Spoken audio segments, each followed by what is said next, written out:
جو شریر جنات تھے، خبیث جنات تھے، سرکش جنات تھے، کئی مرتبہ انہوں نے شرارتیں کی، حضور علیہ السلام نے انہیں پکڑ لیا اور ارادہ فرمایا کہ میں انہیں ستون کے ساتھ باندھ دوں، حتیٰ کہ لوگ انہیں دیکھیں، مدینہ کے بچے انہیں کنکر ماریں، مگر حضور علیہ السلام نے فرمایا میرے سامنے میرے بھائی حضرت سلیمان ابن داؤد علیہ السلام کی دعا آ گئی کہ انہوں نے بارگاہ خداوندی میں دعا کی تھی، رب حب لی ملکا لا ینبغی لأحد، اے اللہ مجھے ایسا ملک عطا فرما جیسا تو نے کسی کو نہ دیا ہو۔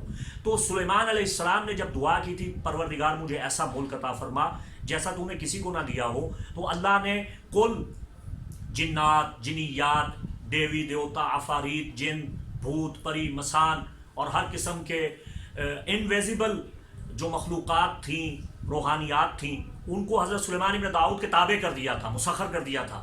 پورا قرآن میں بیان ہوا ہے، سورہ سبا میں آپ پڑھ لیجئے، سورہ قصص میں پڑھ لیجئے۔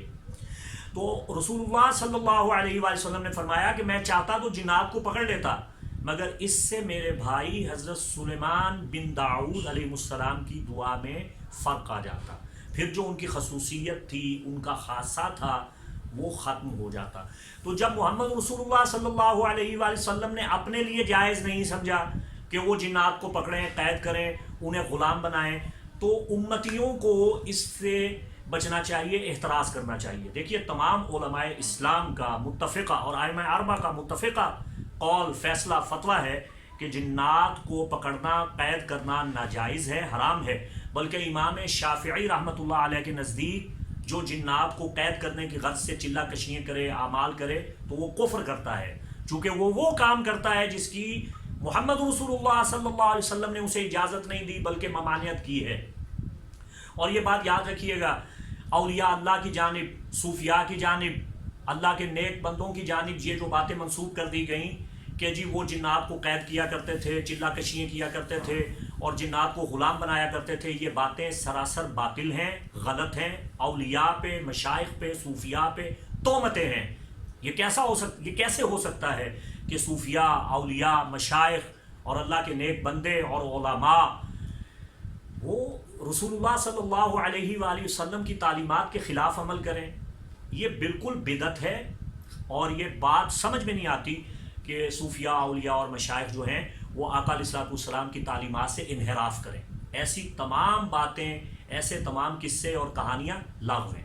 ہاں یہ بات حقیقت ہے اور مسلمہ حقیقت ہے، اور یہ سورہ جن کی آیات سے بھی ثابت ہے کہ جنات نے بارگاہ رسالت میں یہ عرض کی تھی کہ ہمیں انسان تنگ کرتے ہیں، نقصان پہنچاتے ہیں، تو آپ انسانوں سے ہماری گلو خلاصی کروائیے، جان چھڑوائیے۔ تمام ائمہ مفسرین نے سورہ اعقاف اور سورہ جن کی تفسیر میں ان احادیث کو تفصیل سے بیان کیا کہ جنات نے بارگاہ رسالت میں وعدہ کیا تھا کہ یا رسول اللہ صلی اللہ علیہ وسلم، چونکہ آپ جنوں اور انسانوں دونوں کے نبی ہیں، آپ ہمارے بھی نبی ہیں، آپ انسانوں کے بھی نبی ہیں، آپ نبی الثقلین ہیں، آپ انسانوں سے کہہ دیں وہ ہمیں تنگ نہ کریں۔ ہاں آپ کا امتی اگر کسی پریشانی میں ہوا اور ہمارے بس میں ہوا تو ہم اس کی مدد ضرور کریں گے۔ تو جو نیک لوگ ہیں، سلف صالحین ہیں، تابعین ہیں، یا صحابہ کرام ہیں، یا اولیاء اللہ ہیں، جب وہ کسی مشکل میں پڑ جاتے تھے تو جنات بغیر کسی چلہ کشی کے، بغیر کسی بلاوے کے ان کی مدد کے لیے پہنچ جایا کرتے تھے۔ تو جنات کو قرآن سے محبت ہے، قرآن پڑھنے والوں سے محبت ہے۔ اب جو میں آپ کو پتہ کی بات بتانے والا ہوں، یہ میرا اپنا ذاتی مشاہدہ بھی ہے، تجربہ بھی ہے۔ آپ کے علاقہ، محلہ کی مسجد کے جو امام ہوتے ہیں، جنات ان کا ادب کرتے ہیں۔ مومن اور مسلمان جنات مساجد میں بسیرا کرتے ہیں، اور وہ قطعاً نہ مسلمانوں کو ستاتے ہیں، نہ تنگ کرتے ہیں، نہ انہیں چڑھاتے ہیں، نہ ان کے ساتھ کسی قسم کی کوئی شرارت کرتے ہیں، بلکہ خفیہ طور پر ائمہ مساجد کی مدد کرتے ہیں، ائمہ مساجد کے ساتھ تعاون کیا کرتے ہیں۔ اور یہ بات یاد رکھیے گا، جو لوگ بلا وجہ ائمہ مساجد کو ستاتے ہیں، تنگ کرتے ہیں، ائمہ مساجد پہ تہمتیں باندھتے ہیں، ائمہ مساجد کے ساتھ بلا وجہ رسہ کشی شروع کر دیتے ہیں، اختلاف پیدا کر لیتے ہیں، ان کی بے ادبی کرتے ہیں، ائمہ مساجد جنہوں نے اپنی زندگی دین اسلام کے لیے وقف کر دی ہے اور جو ہمہ وقت باوضو رہتے ہیں، مساجد میں نماز کا قیام کرتے ہیں، اہتمام کرتے ہیں، مساجد کو آباد کرتے ہیں، مصلی رسول پہ کھڑے ہونے والے وارثان نبوت ہیں، جو ہر وقت تلاوت قرآن کرتے ہیں، ہمارے بچوں کو قرآن کی تعلیم دیتے ہیں، اور جو اذان پڑھتے ہیں، جن کی اذان کی گواہی جنات قیامت کے دن دیں گے. جو لوگ ان ائمہ مساجد کو ستاتے ہیں، تنگ کرتے ہیں، میری بات یاد رکھیے گا، مشاہدہ کیجئے گا، غور کیجئے گا، آپ کو پتہ چل جائے گا ایسے لوگوں کی زندگی اجیرن بن جاتی ہے، چونکہ وہ خدا کے محبوب بندوں کو ستاتے ہیں، تنگ کرتے ہیں، اور بلا وجہ ان کا استہزاء اڑاتے ہیں، تمسخر اڑاتے ہیں، ان سے بلا وجہ عداوت کرتے ہیں، بے ادبی کرتے ہیں، اس کا خمیازہ بھگتتے ہیں اس دنیا میں. اور بسا اوقات یہ دیکھنے میں آیا ہے کہ ایسے لوگ جو اپنے ائمہ مساجد کو ستاتے اور تنگ کرتے ہیں، ان کے خاندانوں کے خاندان تباہ و برباد ہو جاتے ہیں، ان کی نسلوں میں کبھی برکت نہیں رہتی اور خرابہ آ جاتا ہے. خرابہ کون پیدا کرتے ہیں؟ وہ مومن جنات پیدا کرتے ہیں. اس بات کو ذرا ذہن میں رکھیے گا. میں آپ کو یہ بتانا چاہتا ہوں، یہ سمجھانا چاہتا ہوں، ڈبہ پیروں سے بچیں، جعلی عاملوں کے چکر میں نہ پڑیں. اگر آپ مومن جنات کی قربت حاصل کرنا چاہتے ہیں، تلاوت قرآن کیجئے، وہ غرض محض صرف اللہ کی عبادت کے لیے. جب آپ قرآن پڑھیں گے، قرآن کی طاقت، قوت، تاثیر آپ کو خود بخود راہ دکھائے گی، آپ کی روحانیت بلند ہو جائے گی. اور جب آپ اچھے طریقہ سے قرآن پڑھیں گے، اور قرآن پڑھنے کے بعد جب آپ اصال ثواب کرتے ہیں، تو یہ عمل بھی جنات کا بتایا ہوا عمل ہے جو میں آپ کو بتا رہا ہوں، کہ جب آپ قرآن پڑھتے ہیں اور اس کا اصال ثواب کرتے ہیں مرحومین امت کے لیے، امت محمدیہ صلی اللہ علیہ وآلہ وسلم کو اس کا ثواب پہنچاتے ہیں، تو آپ اپنی دعا میں یہ الفاظ بھی شامل کر لیجئے کہ اے اللہ، میں نے جو قرآن پڑھا اس کا ثواب امت محمدیہ کے تمام مومن مومنات جن و انس کی ارواح کو پہنچا. جنات کو بھی موت آتی ہے، جنات بھی مرتے ہیں. حضرت عبداللہ ابن عباس رضی اللہ تعالیٰ عنہما سے پوچھا گیا کہ آپ مفسر قرآن ہیں، حبر امت عالی جناب ہیں، اہل بیت رسول کے عظیم الشان فرد ہیں، آقا علیہ السلام نے آپ کو قرآن کی تعلیم دی، تفہیم دی، قبلہ آپ یہ بتائیے کیا جنات کو بھی موت آتی ہے؟ تو حضرت عبداللہ ابن عباس رضی اللہ تعالیٰ عنہما نے فرمایا کہ ہاں، جنوں کو بھی اس طرح موت آتی ہے جس طرح انسانوں کو موت آتی ہے. تو جن بھی مرنے کے بعد ارواح بن جاتے ہیں، اور جو زندہ جن ہیں ان میں سے بہت سے جنات کو شریر جادوگروں نے قید کر رکھا ہے، اپنے جادو، اپنے شعوذہ، اپنے تمائم اور اپنے منتروں کے ذریعے مومن جنات کو قید کر رکھا ہے، انہیں مجبور کر رکھا ہے، انہیں کنٹرول کر رکھا ہے. تو جب آپ قرآنی آیات پڑھ کے جنات کی ارواح کو اس کا ثواب پیش کریں گے، تو جو جنات زندہ ہیں اور شریر جادوگروں کی قید میں ہیں، مختلف توقیل، حصار اور زجر میں پھنسے ہوئے ہیں، شیطانی دائروں میں پھنسے ہوئے ہیں، انہیں جن اور انسان شیاطین نے قید کر رکھا ہے، انہیں وہاں سے خلاصی مل جائے گی، تو وہ آپ کی مدد کریں گے. اور جو فوت شدہ جنات ہیں، جب ان کی ارواح کو اصال ثواب کریں گے تو وہ ارواح آپ کی جانب توجہ کریں گی اور آپ کی مشکلات میں آپ کے کام آئیں گی. یہ ایک بہت بڑا روحانی نقطہ ہے جو میں آپ کے سامنے پیش کر رہا ہوں. تو جاہل عاملوں، ڈبہ پیروں، فراڈیوں اور بابوں سے بچیے. اگر آپ دیکھتے ہیں کہ کوئی مریض ہے جسے سایہ ہے اور جنات اسے ستاتے ہیں، تو سب سے پہلا کام یہ ہے کہ آپ اپنے امام مسجد کے پاس جائیے اور اپنے امام مسجد سے یہ کہیے کہ آپ ہمیں دم کر دیجئے، رقیہ الشرعیہ، رقیہ یعنی دم، شرعی دم، اور تعوذ معوذتین کے ذریعے آپ ہمیں گلو خلاصی کروائیے، ہمیں اس مصیبت سے نجات دلوائیے. یقین کیجئے آپ ائمہ مساجد کی عزت کرنا شروع کر دیں، آپ کے آدھے مسائل حل ہو جائیں گے. ائمہ مساجد سے تعویذ لینے کی بھی ضرورت نہیں ہے، کسی قسم کے نقش اوفات لینے کی ضرورت نہیں ہے. ائمہ مساجد کے پاس جا کے انہیں صرف اتنا کہہ دیجئے، جو آپ کے علاقہ کا امام مسجد ہے، آپ اسے جا کے کہتے ہیں کہ ہمارے گھر میں اگر جنات کا اثر ہے، عصبی اثرات ہیں، تو قبلہ مولانا آپ ہمارے لیے دعا کر دیجئے. میں آپ کو بتا رہا ہوں، جنات سب سے زیادہ حیا اگر کرتے ہیں تو امام مسجد کا کرتے ہیں، اگر سب سے زیادہ حیا کرتے ہیں، ادب کرتے ہیں تو قرآن کا کرتے ہیں، قرآن کے پڑھنے والوں کا ادب کرتے ہیں، حفاظ کا ادب کرتے ہیں، قراء کا ادب کرتے ہیں، علماء کا ادب کرتے ہیں۔ یہ جو الٹی سیدھی لکیریں لکھنے والے، دنیا بنانے والے اور اوٹ پٹانگ حرکتیں کرنے والے ہیں، جنات انہیں کچھ نہیں سمجھتے، نہ جنات ان کی حاضریوں میں حاضر ہوتے ہیں، نہ جنات کو کوئی جلا سکتا ہے۔